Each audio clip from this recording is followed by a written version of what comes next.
Suppose you are working in a real estate company and your job is to predict the price of a house. Now you look at the data and you notice one very basic pattern. As the area of the house increases, the price also increases. So naturally, your mind tries to connect these two things. You think, can I draw a line that can represent this relationship? That is exactly where linear regression starts. Now let us understand what we are trying to do here. Let us say we have some data points.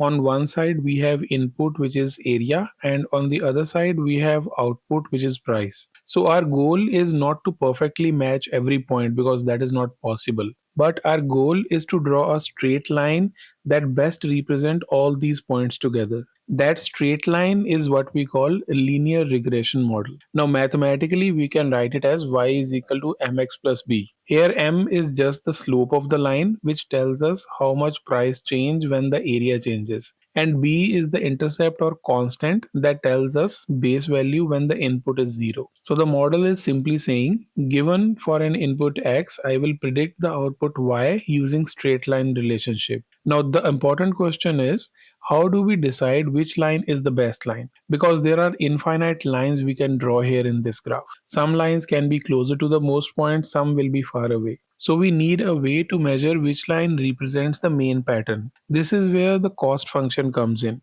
Think of it like this. For every data point or our line, it will give us the predicted value. But that prediction will not be exactly equal to the actual value.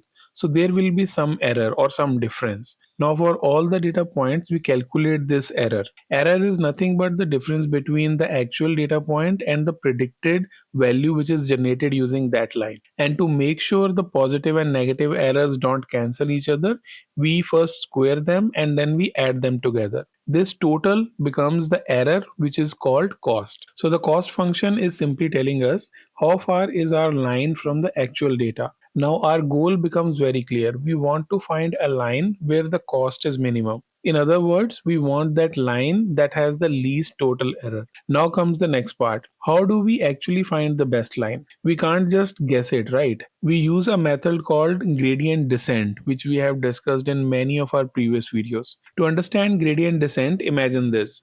Think of a cost as a surface. For every possible line, there is a cost value. So if you plot all the possible lines and their costs, you get a surface that looks like a valley. So at the top, the cost will be high, and at the bottom, the cost will be minimum. Now what you do is you start from some random line and then you check which direction the cost decreases. Then we take small steps in that particular direction, and we will repeat this again and again. Slowly, step by step, we keep moving downwards until we reach the lowest point. That lowest point gives us the best value of m and b in the equation, and that also means we have found our best line. So now if you connect everything together, linear regression gives us the model, which is a straight line.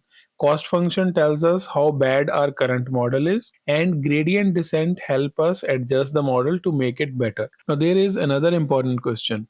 How do we validate if the prediction made by model is actually useful or not for the new data that it will encounter? For that validation, the data set is initially divided into two parts. One is training data, other one is test data. Model will be trained using the training data, and once the line is identified after the training, it will be validated against the test data to see how well it predicts for the newer data set. Now let us talk about where it is used. Linear regression is used in many real problems. Whenever there is a roughly linear relationship between input and output, that means for every consistent change in the input, the output changes at a constant rate. For example, predicting a house prices, forecasting sales, and estimating demands. So basically, whenever you believe that the change in input leads to a proportional change in the output, there we can use linear regression. So this is one of the most basic pattern in the world. That means we cannot use it everywhere. So it cannot be generalized for all. So let us talk about where it fails, because that is more important than knowing where it should be used. First is, it will fail when the relationship is not linear. For example, if the data follows a curve instead of a straight line,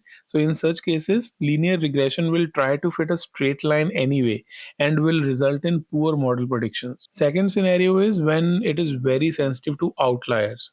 So outliers are nothing but the data points that that fall far away from the general line which is formed by rest of the data. If one or two data points are very far from others, they can pull the line towards themselves. This can completely distort the model behavior. Third is, in real world scenarios, output usually depend on multiple factors, not just one. So linear regression can handle multiple inputs, but it will still assume the relationship between those is linear. So if the real relationship is complex, the model will not capture it properly. Linear regression is simple and powerful.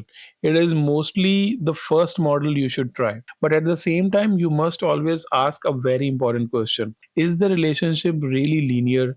Because if that assumption is wrong, the entire model becomes unreliable. That's all about linear regression. Now, there is another type of data we have where we do not have continuous values like prices, but we have categories like yes or no. And that is where logistic regression comes in, which we will be covering in the next part. So stay tuned and keep learning.